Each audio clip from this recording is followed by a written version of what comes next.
नमस्कार, मैं अश्विनी गौतम कॉन्सेप्ट आपका स्वागत करता हूं। साथियों, जैसे कि आपको पता है HCS प्री का एग्ज़ाम 10 जुलाई को होने जा रहा है। आप कह सकते हैं कि मात्र 2 महीने का ही वक्त हमारे पास बचा है। तो आज की वीडियो में हम बात करेंगे कि हम इसके लिए हिस्ट्री की तैयारी कैसे करें, इतिहास की तैयारी कैसे करें।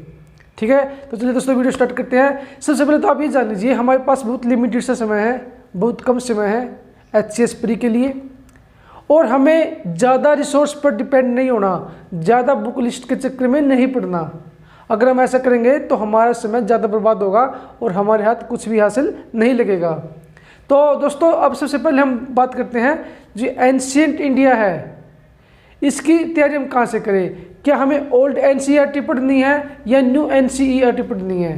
तो दोस्तों, मैं आपको, ये मेरी राय है, ठीक है, आप मानने या ना मानने के लिए स्वतंत्र है। तो दोस्तों, मेरे हिसाब से क्या है, हमें ओल्ड NCERT नहीं पढ़नी। ठीक है, इसकी फ़िलहाल ज़रूरत ही नहीं है, हमें इसकी ज़रूरत ही नहीं है, क्योंकि एक तो समय कम है, दूसरा आप ओल्ड भी पढ़ोगे फिर न्यू भी पढ़ोगे तो डबल टाइम बर्बाद है आपका। तो ओल्ड NCERT नहीं पढ़नी। ठीक है, अगर आपके पास समय होता तो मैं बोल भी देता कि आप पढ़ लीजिए, कोई दिक्कत नहीं है।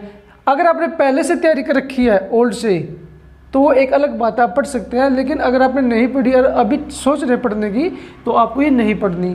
तो इसके लिए क्या पढ़ना दोस्तों, 6th क्लास और 12th क्लास की जो NCERT हैं, ठीक है, एंशिएंट इंडिया के लिए आपको सिर्फ यही पढ़नी है और कम से कम 3 से 4 बार इनकी रिविजन करनी है। आप देखेंगे कि लगभग क्वेश्चन आपको यहाँ से मिल जाएंगे, आपको इसके अलावा और कहीं जाने की जरूरत नहीं है। हाँ, मैंने आपको बताया था जो दिशा पब्लिकेशन की जो बुक आती है जिसमें 1995 से प्रीवियस ईयर क्वेश्चन पेपर दिए हुए हैं, वो उसको मंगा लेना है। और दोस्तों, जैसे ही आपने NCERT कवर कर ली, फिर उससे क्वेश्चन आपको सोल्व करने हैं, वो जरूर मंगा लीजिए।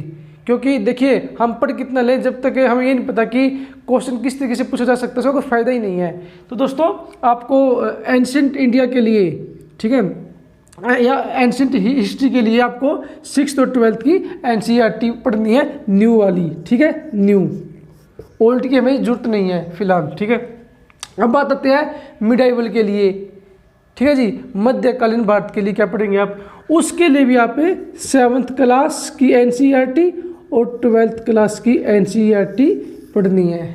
12th क्लास में 3 NCERT दोस्तों, हमें पार्ट 1 और पार्ट 2 ही करनी है। पार्ट 1 जो है 12th की NCERT का, वो आपका एंशिएंट इंडिया से बिलोंग करता है, और जो पार्ट 2 है वो मिडाइवल इंडिया से बिलोंग करता है। तो इसके लिए भी आपको किसी और रिसोर्स की जरूरत ही नहीं है, सिर्फ NCERT कवर करनी है। ठीक है जी, 2 चीज़ें होगी। अब आती है मॉडर्न इंडिया के लिए आप क्या करेंगे। तो मॉडर्न इंडिया के लिए मैं NCERT नहीं बोलूँगा आपको, इसके लिए जो स्पेक्ट्रम पब्लिकेशन की बुक आती है, जो राजीव अहिर जी ने लिखी है, तो स्पेक्ट्रम पब्लिकेशन की जो बुक आती है आपकी आधुनिक भारत का इतिहास, इसको ही पढ़ना है दोस्तों। इसको 3 से 4 बार कवर करना है, ताकि जो मॉडर्न हिस्ट्री से क्वेश्चन आए, एक भी क्वेश्चन आपको ना छूटे।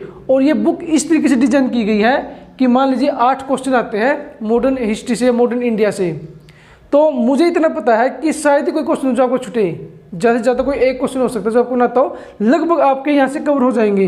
तो राजीव अहिर जी के स्पेक्ट्रम को आपने 3 से 4 बार कोशिश करनी है, उसको रिवाइज करना है, अच्छे से रिवाइज करना है। तो साथियों, आप समझ चुके हैं कि जो एंशिएंट हिस्ट्री है, मिडाइवल हिस्ट्री है, वो NCERT से कवर करनी है, और जो मॉडर्न हिस्ट्री है वो स्पेक्ट्रम पब्लिकेशन की जो बुक आती है उससे कवर करनी है। अब बात करते हैं आर्ट एंड कल्चर की। अब आर्ट एंड कल्चर में कोई बोलता है 11th क्लास की बुक पढ़ो, ठीक है जी, कोई बोलता है कि सिंगानिया जी की बुक पढ़ो, या और भी बुक मार्केट में अवेलेबल है।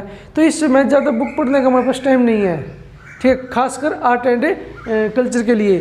तो इसके लिए मैं आपको क्या सजेशन दूंगा, आप YouTube पे किसी एक चैनल को फॉलो कर लीजिए, भले वो अनअकैडमी है या कोई और है, ठीक है, 4-5 वीडियो होंगे उनके आर्ट एंड कल्चर के, ज़्यादा 7-8 होंगे, इससे ज़्यादा वीडियो नहीं होंगे। तो आप YouTube से वीडियो देखिए, ठीक है जी। आर्ट एंड कल्चर के लिए बुक पढ़ने की आपको ज़रूरत नहीं है, किसी एक चैनल को ही फॉलो करना है, ठीक है, जिसने अच्छे से आर्ट एंड कल्चर करवाई हो। बहुत ज़्यादा लंबी चौड़ी नहीं है, 7 से 8 लेक्चर भी ज़्यादा ही बोल दिए मैंने, शायद उससे भी कम मिलेंगे आपको। तो दोस्तों आर्ट एंड कल्चर आपको यूट्यूब से करनी है, किसी बुक से नहीं पढ़नी। देखिए हमारे पास जो टाइम है ना वो बहुत लिमिटेड है, और मैं ये जो बुक लिस्ट बता रहा हूँ ये समय के अकॉर्डिंग ही बता रहा हूँ। अदरवाइज मुझे वो सभी बुक लिस्ट पता है जो टॉपर्स बताते हैं, लेकिन HCS के लिए और जैसे कि समय कम है उनकी जरूरत नहीं है। तो इस प्रकार हमें आपकी हिस्ट्री की तैयारी करनी है HCS प्री 2022 के लिए, जुलाई के लिए। तो कुल मिलाकर आपको किसी और चीज़ में नहीं जाना। हाँ, आपको जो दिशा पब्लिकेशन की बुक है प्रीवियस ईयर वाली, उनके लिए क्वेश्चन जरूर करने हैं आपको सोल्व साथ के साथ में, या आपको टेस्ट सीरीज खरीद लीजिए और टेस्ट सीरीज ज़्यादा से ज़्यादा सोल्व कीजिए। ये मेरा आपको सजेशन है, बिना टेस्ट सीरीज सोल्व किए आप पेपर में मत जाना। हाँ, वो आप कह सकते हैं कि सर दिशा पब्लिकेशन की जो बुक आएगी वहाँ से भी हो सकती है, ठीक है, बिल्कुल वहाँ से भी कर सकते हैं आप सोल्व, और टेस्ट सीरीज आप ले लीजिए क्योंकि उससे और एक्स्ट्रा में बेनिफिट मिलेगा।